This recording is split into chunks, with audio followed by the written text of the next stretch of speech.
ഞങ്ങൾ പണ്ഡിതന്മാര് പറയുന്നു, മരണചിന്ത മനസ്സിൽ നിന്ന് പോയാൽ 3 അപകടങ്ങളും പണ്ഡിത ലോകം വിശദീകരിക്കുന്നു.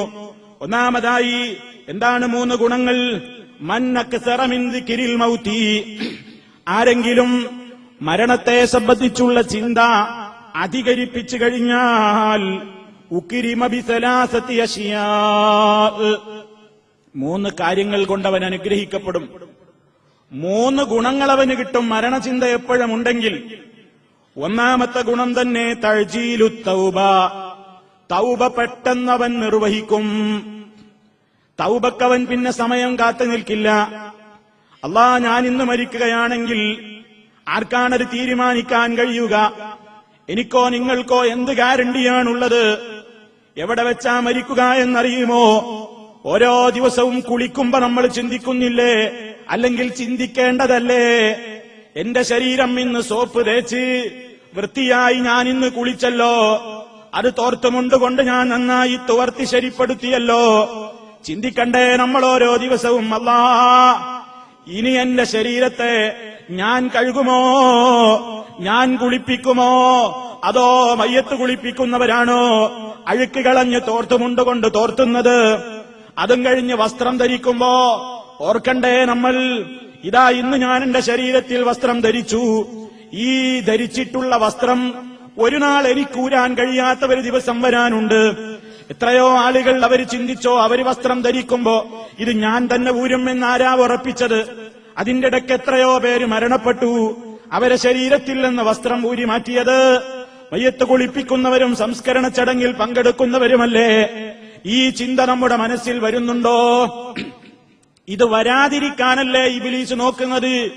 കുല്ലു നഫ്സിൻ ദായിഖത്തുൽ മൗത്ത്, എല്ലാ ആത്മാവും മരണത്തെ രുചി നോക്കുക തന്നെ ചെയ്യുന്നതാണ്. നിങ്ങൾക്ക് നിങ്ങളുടെ പ്രവർത്തനങ്ങൾക്ക് കൃത്യമായ പ്രതിഫലം നൽകപ്പെടുന്നത് പരലോകത്ത് മാത്രമാണ്. അവിടെ നിങ്ങൾ നരകാഗ്നിയിൽ നിന്ന് ആര് രക്ഷിക്കപ്പെടുന്നുവോ, സ്വർഗത്തിലാര് പ്രവേശിക്കപ്പെടുന്നുവോ, അവനാണ് ശരിക്കും വിജയിച്ചിട്ടുള്ളവൻ. അതേ അവസരത്തിൽ ദുന്യാവിനൊരു പ്രത്യേകതയുണ്ട്. ദുന്യാവ് മനുഷ്യനെ കൊണ്ട് ഇതെല്ലാം മറപ്പിക്കുന്നു. അതുകൊണ്ട് അള്ളാഹു ഓർമ്മപ്പെടുത്തുന്നു, വമൽ ഹയാത്തുദ് ദുന്യാ, ജനങ്ങളല്ലേ, ജനങ്ങളോട് കൃത്യമായിട്ട് ഓർക്കാൻ പറയുകയാണ്. ഐഹികമായ ജീവിതം എന്ന് പറയുന്നത് ഇല്ലാ മതാഉൽ ഗുറൂർ, വഞ്ചനയുടെ വിഭവമല്ലാതെ മറ്റൊന്നുമല്ല. മനുഷ്യനെ ചതിക്കുന്ന വിഭവമാണ്, മനുഷ്യനെ ഏറ്റവും കൂടുതൽ മോഹിപ്പിക്കുന്നതാണ്. എല്ലാവരും ദുന്യാവിന്റെ ഭ്രമത്തിലാണ്. അവൻ ജീവിതത്തിന്റെ കൊഴുപ്പ് കൂട്ടുന്ന തിരക്കിലാണ്. ഈ തിരക്കുകൾക്കിടയിൽ എപ്പോഴാണ് ജീവൻ പിടിക്കപ്പെടുന്നത്? അതുകൊണ്ട് ജീവിതത്തെ ഞാനൊന്ന് നന്നാക്കണമല്ലോ. എപ്പോൾ മരിക്കുമെന്ന് എനിക്കറിയില്ലല്ലോ. അതുകൊണ്ട് മരണചിന്ത ഒരാളുടെ മനസ്സിലുണ്ടാകുമ്പോ ഉണ്ടാകുന്ന ഒന്നാമത്തെ നേട്ടമാണ് തഅ്ജീലു തൗബ. അവൻ ഉടനെ തൗബ ചെയ്ത് മടങ്ങാൻ തയ്യാറാകും. തൗബ ചെയ്ത് മടങ്ങാൻ തയ്യാറാകും. എപ്പോഴും മരിക്കാലോ, എപ്പോഴും സംഭവിക്കാലോ. എന്താ സംഭവിക്കുക? മുടി ചീകുന്ന മനുഷ്യൻ ചീർപ്പ് കയ്യെന്ന് താഴെ വെച്ചില്ലാന്ന്, ചീകിക്കൊണ്ടിരിക്കെ പറകോട്ട് മറിഞ്ഞു. എന്താണ് നമ്മെ ഇതൊക്കെ ചിന്തിപ്പിക്കേണ്ടത്?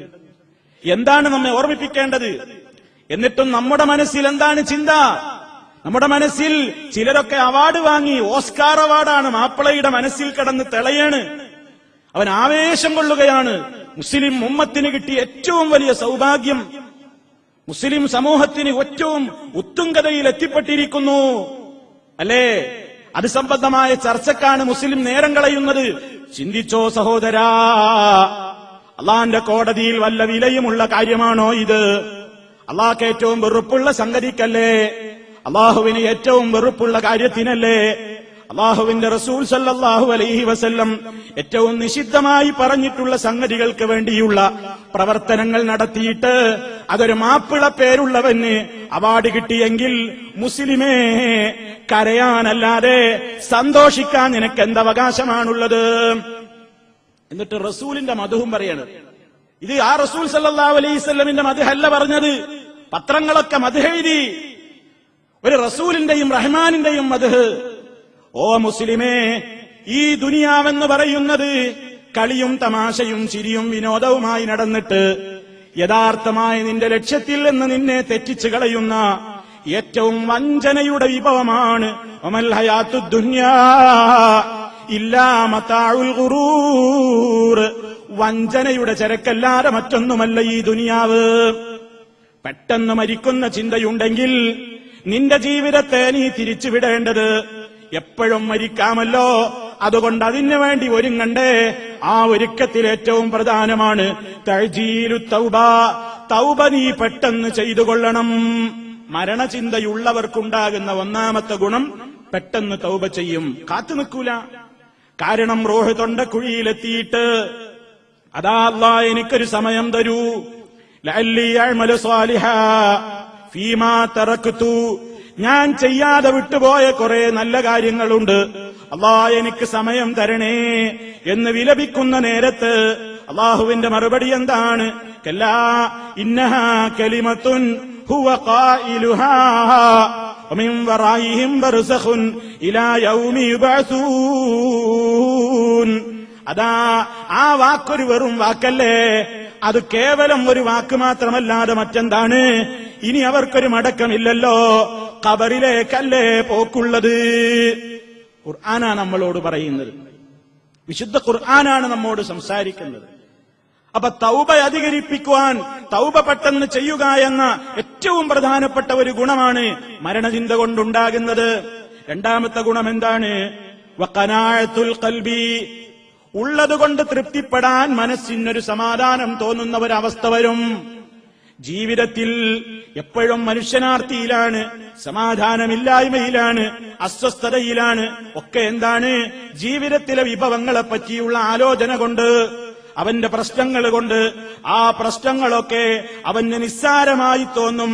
അല്ലാഹുവേ, നീ എനിക്ക് നൽകിയത് തന്നെയും എത്രയോ അധികമാണ്, എനിക്ക് നീ നൽകിയതിന് പോലും നിന്നോട് ശുക്ർ ചെയ്യാൻ എനിക്ക് സാധിച്ചിട്ടില്ല. അതുകൊണ്ട് ആ കിട്ടിയതിലുള്ള ഒരു സംതൃപ്തി അവന്റെ മനസ്സിലുണ്ടാകും. മൂന്നാമത്തെ ഗുണം പണ്ഡിതന്മാര് പറയുന്നു, വനശാത്തുൽ ഇബാദത്തി, ഇബാദത്ത് ചെയ്യാൻ അതിയായ ഉത്സാഹമുണ്ടാകും. മരണചിന്ത എപ്പോഴും മനസ്സിലുണ്ടെങ്കിൽ, ഇതാ ഇന്ന് ഞാൻ മരിച്ചാൽ, അങ്ങനെ ഓരോ അവസരത്തിലും ഇതൊരു പക്ഷേ എന്റെ അവസാനത്തെ ജുമഅയായിരിക്കാം, ഇതൊരു പക്ഷേ എന്റെ അവസാനത്തെ നിസ്കാരമായിരിക്കാം. ഓരോ ഇബാദത്ത് ചെയ്യുമ്പോഴും മനുഷ്യൻ ചിന്തിക്കേണ്ടതാണ്, ഇതൊരു പക്ഷേ ഈ ലോകത്ത് വെച്ച് ഞാൻ നിർവഹിക്കുന്ന എന്റെ അവസാന കർമ്മമായേക്കും.